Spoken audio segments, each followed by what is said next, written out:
Halo kawan cuan, untuk episode Bahas Berita Forex hari ini aku akan bahas nih mengenai prediksi terhadap dua ekonomi terbesar di dunia yang diprediksi akan melambat ke depannya. Dan apa sih dampak atau akibat dari kejadian ini?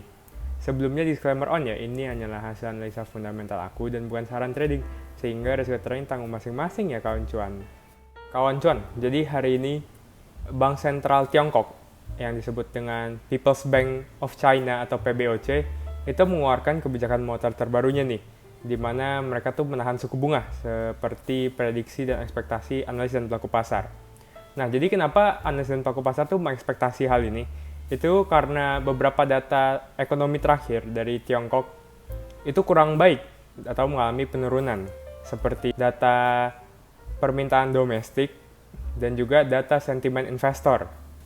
Nah, kedepannya analis dan pelaku pasar itu sudah memprediksi nih bahwa suatu saat di depan itu People's Bank of China itu harus melonggarkan kebijakannya, yaitu menambah stimulus atau memotong suku bunganya untuk menopang ekonominya yang sudah melambat.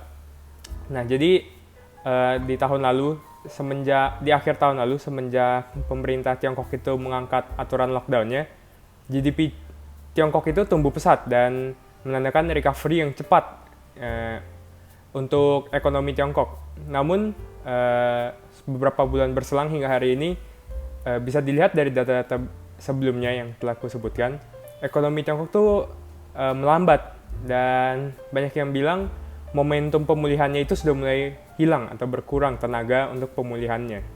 Nah, selain Tiongkok, Amerika Serikat juga tuh diprediksi oleh para analis dan pelaku pasar akan masuk ke dalam resesi nih di tahun ini. Terutama karena dua alasan, yaitu masalah plafon utang yang sampai hari ini tuh belum selesai. Dan juga dengan adanya kenaikan suku bunga yang cukup tinggi di Amerika Serikat. Dan kenaikan suku bunga itu sudah naik berturut-turut. Jadi tidak ada istirahat atau jeda sama sekali, yang mana dapat diprediksi dapat memperlambat ekonomi ke depannya.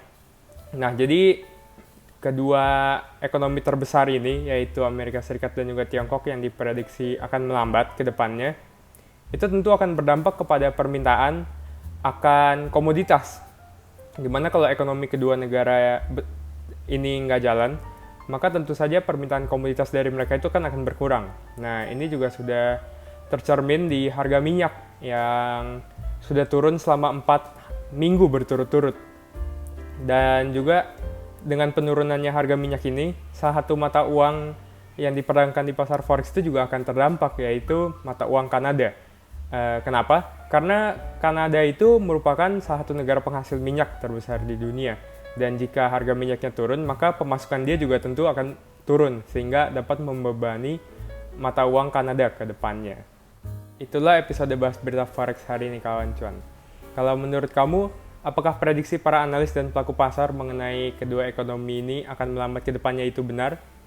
Coba berikan pendapatmu di kolom komentar di bawah ini ya. Oh iya kawan cuan, sedikit informasi untuk besok tidak ada episode Bahas Berita Forex terbaru di YouTube maupun di IG atau di TikTok ya. Oh iya, selain itu jangan lupa juga untuk tekan tombol subscribe agar kamu tidak ketinggalan episode Bahas Berita Forex berikutnya. Dan juga follow aku di IG dan juga di TikTok di @rw_beritaforex. Terima kasih dan sampai jumpa dan waktu kawan cuan.